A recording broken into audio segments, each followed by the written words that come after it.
हाँ जी, again very good morning to all of you. मैं वेद सोनी और आज की क्लास में हम नेगोशिएबल इंस्ट्रूमेंट एक्ट का पार्ट 3 करेंगे। हम लंबे पार्ट नहीं बना रहे ताकि बच्चों को दिक्कत ना आए, इसलिए हमने सेकंड पार्ट सिर्फ 13 मिनट का रिकॉर्ड किया। अभी थर्ड पार्ट है, इसके अंदर हम क्लासिफिकेशन ऑफ इंस्ट्रूमेंट कितने टाइप के हो सकते हैं उसका जिक्र करेंगे।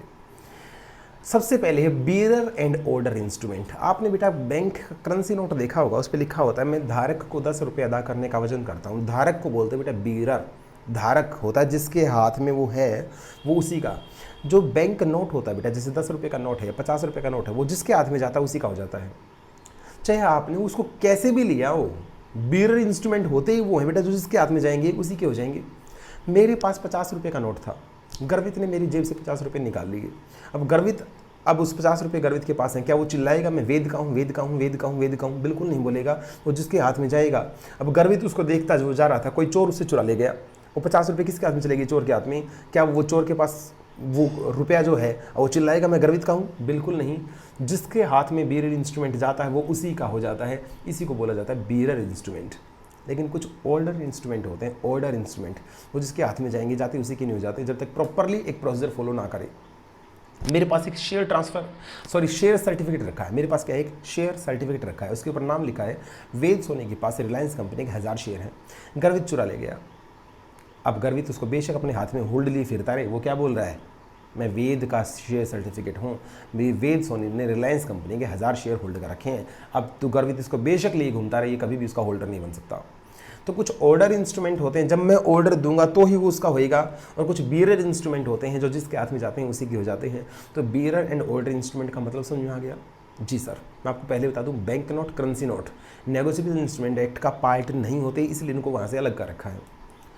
Bearer instrument, it is an instrument where the name of the payee is blank. मैं आपको इसका एग्जाम्पल देना चाहूँ कि सर यहाँ पे बीरर इंस्ट्रूमेंट क्या हो सकता है बेटा? ब्लैंक चेक, जिसमें अमाउंट तो मेंशन कर रखा है, लेकिन साइन भी कर रखे हैं, लेकिन बंदे का नाम नहीं लिख रखा। अगर बंदे का नाम नहीं लिख रखा तो बेटा इसको कितनी बार मर्जी बार भी क्या किया जा सकता है, जब तक इसमें नाम फिल नहीं किया जाएगा, जब तक ये बीरर इंस्ट्रूमेंट है जिसके हाथ में जाएगा उसके पास पूरी कैपेबिलिटी है, उसको पूरा कर सकता है। तो ये क्या कहलाता है? Bearer instrument. It is an instrument where the name of the payee is blank. नाम ब्लैंक छोड़ रखा है, या इसके ऊपर लिख रखा है और बीरर, या उसके ऊपर लास्ट एंडोर्समेंट ब्लैंक, मतलब खाली इंस्ट्रूमेंट है। जिस सामने वाले के पास जाएगा वो उसको भर सकता है। इसको इंस्ट्रूमेंट को बीरर इंस्ट्रूमेंट बोलते हैं। ऐसे इंस्ट्रूमेंट सिर्फ डिलीवरी करने से ही सामने वाले के हो जाते हैं। सिर्फ डिलीवर किया, जैसे नोट को डिलीवर करते उसका हो जाता है, तो बीरर इंस्ट्रूमेंट भी डिलीवर करते सामने वाले का हो जाता है। ऑर्डर इंस्ट्रूमेंट क्या होता है? It is an instrument which is payable to a person or payable to a person or his order, जो किसी बंदे को दिया जाएगा या किसी बंदे के कहने पर सामने वाले को पेमेंट की जाएगी। लेकिन यहाँ पे ब्लैंक नहीं होता, लास्ट एंडोर्समेंट फिल होती है, किस बंदे ने किसको दिया है, एक एक पर्टिकुलर फिल किया जाता है। इसको ऑर्डर इंस्ट्रूमेंट बोलते हैं। चलिएगा, बीरर इंस्ट्रूमेंट क्लियर है, ऑर्डर इंस्ट्रूमेंट क्लियर है। अब चलते हैं आगे। इनलैंड इंस्ट्रूमेंट कौन से होते हैं, फॉरेन इंस्ट्रूमेंट कौन से होते हैं? हम पहले समझेंगे इनलैंड कौन से होते हैं। अगर इनलैंड हमें समझ में आ गई तो फॉरेन इंस्ट्रूमेंट में हमें इतना लिखना है, जो इनलैंड नहीं होते वो फॉरेन इंस्ट्रूमेंट होते हैं। इसलिए दोनों डेफिनेशंस आपको याद करने की जरूरत नहीं है। सबसे पहले देखते हैं इनलैंड इंस्ट्रूमेंट कौन से हैं। एनी इंस्ट्रूमेंट ड्रोन और मेड इन इंडिया, लिखा गया कहाँ पे? वो इंडिया में। एंड वर्ड है और, एंड पेबल इन और drone upon any person resident in India. या तो इंडिया में पेबल होना चाहिए, या जिस बंदे पे लिखा गया है वो इंडिया का रेजिडेंट होना चाहिए, पे चाहे बाहर हो जाए। अगर रेजिडेंट भी नहीं है और पे भी बाहर हो रहा है तो बेटा फिर वो इनलैंड इंस्ट्रूमेंट नहीं है, फिर वो फॉरेन इंस्ट्रूमेंट माना जाएगा।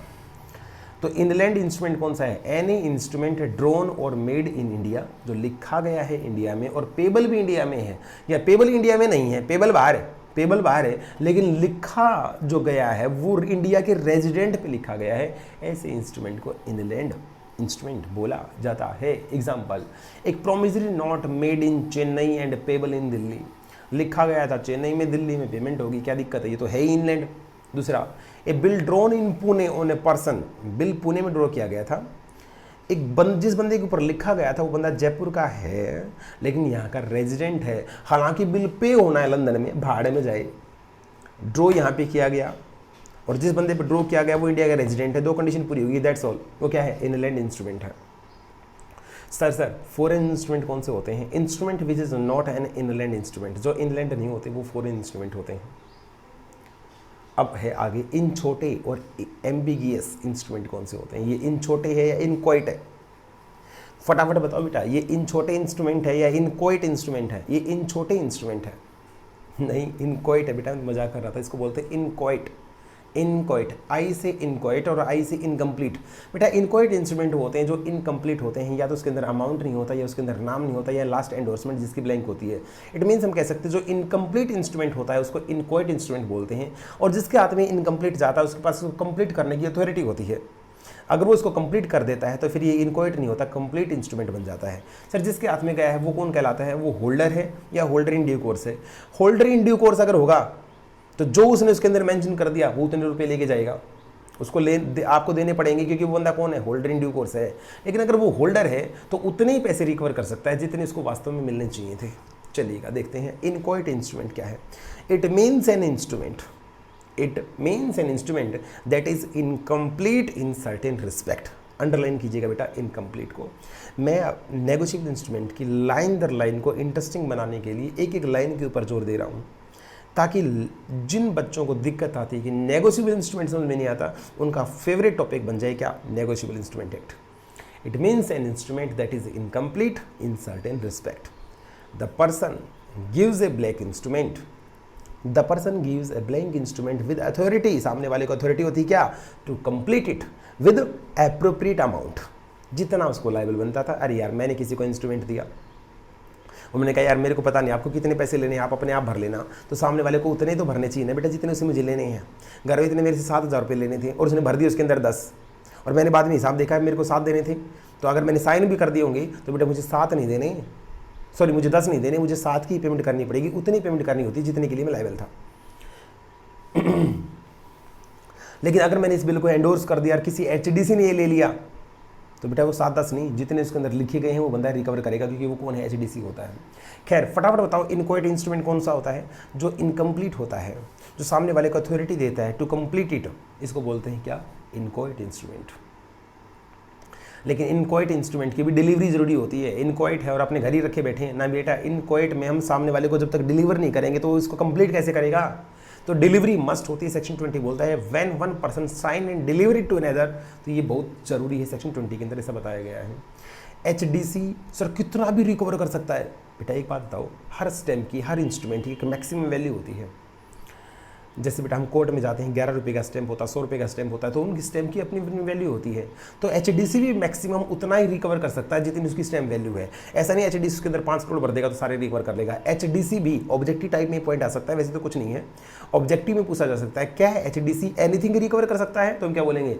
HDC भी उतना ही रिकवर कर सकता है जितना उसकी स्टैम्प वैल्यू होती है। चलिए आगे चलते हैं। अब एक इंस्ट्रूमेंट है बेटा एम्बिगियस या एम्बिगियस इंस्ट्रूमेंट, कंफ्यूजिंग इंस्ट्रूमेंट। बेटा कोई इंस्ट्रूमेंट ऐसे बनाया गया है उसका ये पता नहीं लग रहा वो बिल ऑफ एक्सचेंज है या प्रोमिसरी नोट है। अब कंफ्यूज हैं, किसी बंदे को देख के ये पता नहीं लग रहा, दूर से देखने को मेल है फीमेल, हम क्या होंगे कंफ्यूज। तो ऐसे एक इंस्ट्रूमेंट है जिसको बनाया गया है जो हमारे हाथ में आ चुका है, लेकिन ये पता नहीं लग रहा यार ये इंस्ट्रूमेंट बिल ऑफ एक्सचेंज है या प्रोमिसरी नोट है। अब ऐसे इंस्ट्रूमेंट को एम्बिगियस इंस्ट्रूमेंट बोलते हैं। अब यहाँ पे जिसके हाथ में जो होल्डर है उसके पास इच्छा होती है, डिस्क्रिशन होती है, वो इसको बिल्स ऑफ एक्सचेंज भी ट्रीट कर सकता है, वो इसको प्रोमिसरी नोट भी ट्रीट कर सकता है, लेकिन एक बार जो ट्रीट कर लिया फिर उसको चेंज नहीं कर सकता। प्रैक्टिकली अभी ये चीज़ें निर्धारित हो चुकी हैं, बस ये थ्योरेटिकल अगर आ जाए तो अब बता देना है एम्बिगियस इंस्ट्रूमेंट कौन सा होता है। देखिए मैं इंग्लिश बोल के बताता हूँ आपको। एन इंस्ट्रूमेंट विच इज़ वेग and can not be clearly identify, उसको पता नहीं लग रहा क्या वो बिल ऑफ एक्सचेंज है या प्रोमिसरी नोट है, it is a ambiguous instrument. In other words such an instrument में बी कॉन्स्टिट्यूट इधर, इसको या तो प्रोमिसरी नोट कंसिडर किया जाएगा या बिल ऑफ एक्सचेंज माना जाएगा। लेकिन लेकिन लेकिन लेकिन लेकिन सेक्शन 17 में नीचे बता रखा है क्या? आफ्टर एक्सरसाइजिंग हिज ऑप्शन, जब अपना ये ऑप्शन एक्सरसाइज कर लेगा the holder can't change it's other kind of instrument. एक बार जो ट्रीट कर लिया उसको वही ट्रीट करना पड़ेगा। सर एम्बिगियस के अंदर कोई दूसरी कैटेगरी भी होती है? हाँ बिल्कुल। बेटा मैंने आपको चेक लिखा, अमाउंट में जहाँ न्यूमेरिकल टर्म्स में अमाउंट डालना होता वहाँ तो लिखा मैंने 10,000 रुपये, और नीचे जो वर्ड्स में लिखना होता वहाँ लिखा मैंने 15,000 ओनली। अब देखो अमाउंट में कुछ और लिखा है, वर्ड्स में कुछ और लिखा है, अब कौन सा सही माना जाएगा? When the amount is stated differently in figure और वर्ड्स, तो किसको सही माना जाए? आप बताइए बेटा, वर्ड्स को सही माना जाए या अमाउंट को सही माना जाए? If the amount undertaken order to be paid stated differently, तो हमारा लोग बोलता है वर्ड्स को सही माना जाएगा। चलिएगा, याद कर लेना बेटा। एंड फोर्थ कैटेगरी आ गई इसकी, अब last category, demand and time instrument. कौन सी कैटेगरी है बेटा? Demand and time instrument. Demand instrument जिसके ऊपर टाइम मेंशन नहीं होता, किसी भी टाइम पे पेमेंट आपको करनी पड़ सकती है। मैंने बिल ड्रॉ किया, जिसके ऊपर बिल ड्रॉ किया मैंने इसको बोल दिया मैं जब भी इसको प्रेजेंट करूंगा आपको पेमेंट करनी पड़ेगी भाई, इस पर टाइम कुछ नहीं है। हो सकता है मेरे को जरूरत ना पड़े 3 महीने, और हो सकता है मेरे को जरूरत पड़ जाए कल। जैसे बेटा गर्वित मेरे पास पैसे लेने आया, उसने कहा सर 10,000 रुपये चाहिए। मैंने कहा ले जा बेटा। तो उसने कहा सर वापस कब दूँ? मैंने कहा देख वापस हो सकता है मुझे आज शाम को जरूरत पड़ जाए, तो मैं कोई टाइम तेरे को नहीं दे रहा, जब मेरे को जरूरत पड़ गई आपको पेमेंट करनी पड़ेगी। जहाँ कोई टाइम फिक्स नहीं होता ऐसे इंस्ट्रूमेंट को डिमांड इंस्ट्रूमेंट बोलते हैं, कहते ही आपको पेमेंट करनी पड़ेगी। यह है डिमांड इंस्ट्रूमेंट।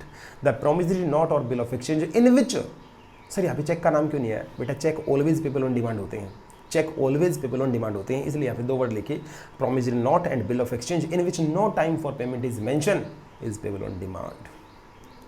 सर चेक और always payable on demand.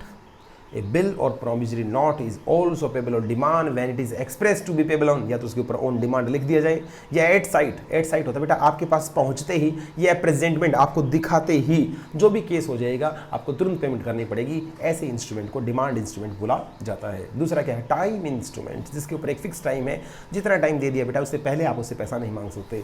Instrument payable after a certain period, इधर वो बेटा वो टाइम डेज में भी हो सकता है, वो टाइम मंथ में भी हो सकता है। सेक्शन 22 के आगे एक लाइन में लिखनी भूल गया, इन नोट्स के अंदर वो चीज़ें कवर नहीं है, लिख लेना। Section 22 days of grace allowed, day of grace maximum 3 days, 3 दिन की ग्रेस मिलती है। शायद आपने टॉपिक कहीं +1 +2 में पढ़ा भी होगा, जब आप मैच्योरिटी निकालते थे 3 दिन ग्रेस की जोड़ते थे। जब भी मैच्योरिटी आएगी उस दिन के अलावा 3 दिन एक्स्ट्रा दे दिए जाएंगे। सर मैंने कहा मैं दिवाली के इवेंट है, जैसे दिवाली के 7 दिन बाद आपको पेमेंट करूंगा। पहले तो आएगी दिवाली, ये इवेंट के 7 दिन जो आगी मैच्योरिटी, इस प्लस 3 दिन जोड़ने के बाद आपको पेमेंट करनी है। कोई भी इवेंट हो, चाहे मंथ हो चाहे डेज हो, जब पर्टिकुलर वो चीज़ आएगी तो पीरियड टर्मिनेट हो गया, उसमें 3 दिन जोड़ के उस 3 दिन जो जोड़ने उसको ग्रेस के दिन बोलते हैं बेटा, वो दिन आपका होता है पेमेंट का, ड्यू डेट मानी जाती है, उस दिन पे आपको पेमेंट करनी पड़ेगी, अदरवाइज बिल क्या हो जाएगा? डिसऑर्डर। तो इस चीज़ को जानबूझ के लंबा खींच रखा होगा।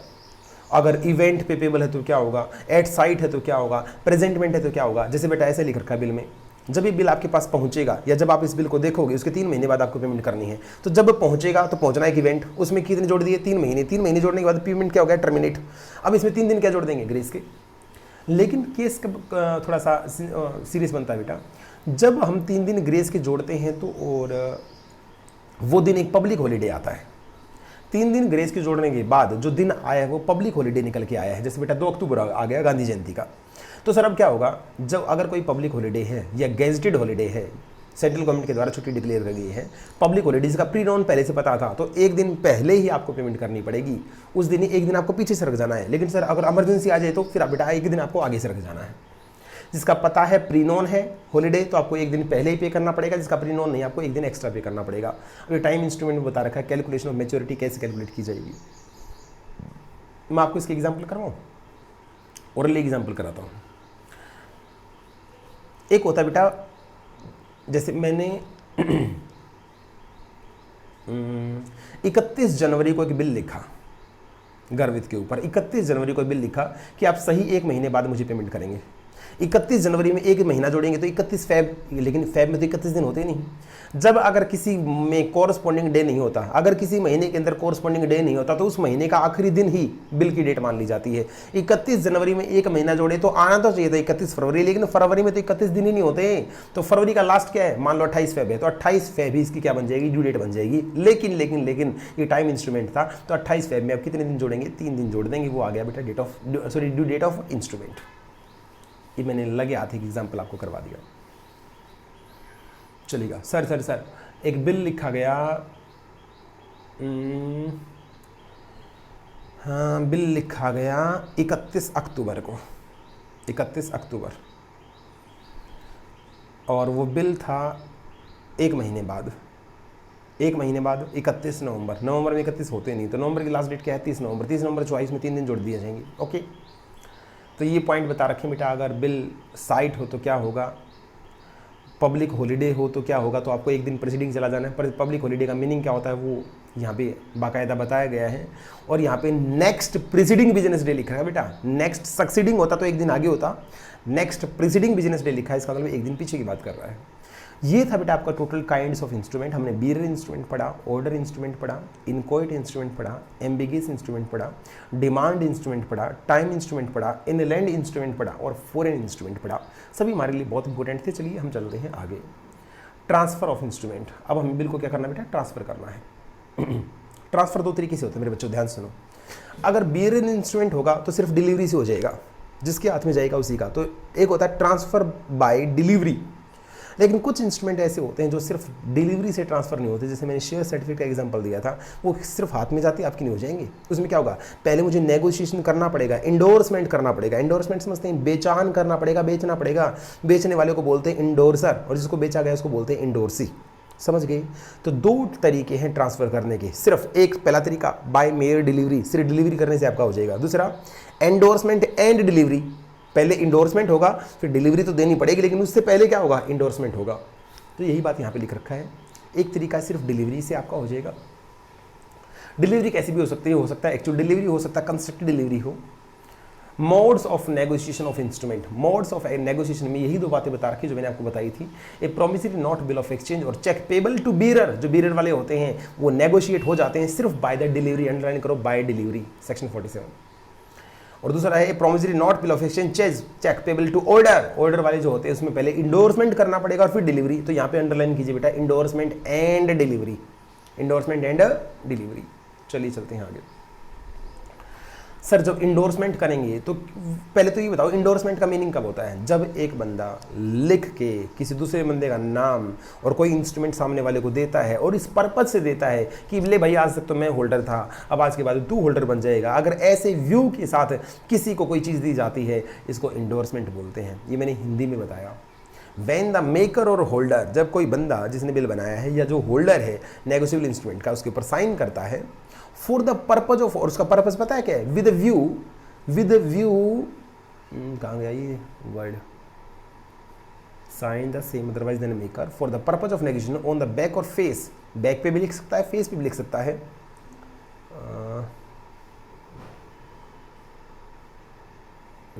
एक सेकेंड होल्ड करना बेटा, एक लाइन थी जो मैं ढूंढ रहा हूँ, वो मुझे मिल नहीं रही। खैर छोड़िएगा, जब मिलेगी मैं आपको दिखाता हूँ। तो नेगोशिएबल के अंदर यहाँ पे इंडोर्समेंट का मतलब था जब हम स्लिप जो इंस्ट्रूमेंट है उसके फेस पे लिख देते हैं या उसके बैक पे लिख देते हैं। और बहुत बार बेटा हम फेस या बैक पे नहीं लिखते क्योंकि ऐसे तो गंदा हो जाएगा और धीरे धीरे हो जाएगा, भर जाएगी। तो उसके साथ एक पेपर अटैच कर देते हैं और पेपर पे लिख देते हैं कि मैंने ये चीज़ ट्रांसफ़र कर दी इस भाई को। तो इसको बोलते हैं इंडोर्समेंट करना। अभी इंडोर्समेंट करने वाले को बोलते हैं endorser. He said to endorse the same and called the endorser. और जिस बंदे को एंडोर्समेंट किया गया है उसको बोलते हैं इंडोर्सी। तो इंडोर्समेंट कई टाइप की होती हैं। अब हम समझेंगे इंडोर्समेंट कितनी टाइप की होती है। इंडोर्समेंट इन ब्लैंक, जहाँ सामने वाले ने सिर्फ साइन करके दे दिया और किसी का नाम ही नहीं लिख रखा, इसको बोलते हैं बेटा इंडोर्समेंट इन ब्लैंक। इसका रिवर्ट कर दो उल्टा, जब सब कुछ फिल कर रखा है, साइन भी कर रखे हैं, अमाउंट भी कर रखा है, नाम भी लिख रखा है, इसको बोलते हैं इंडोर्समेंट इन फुल।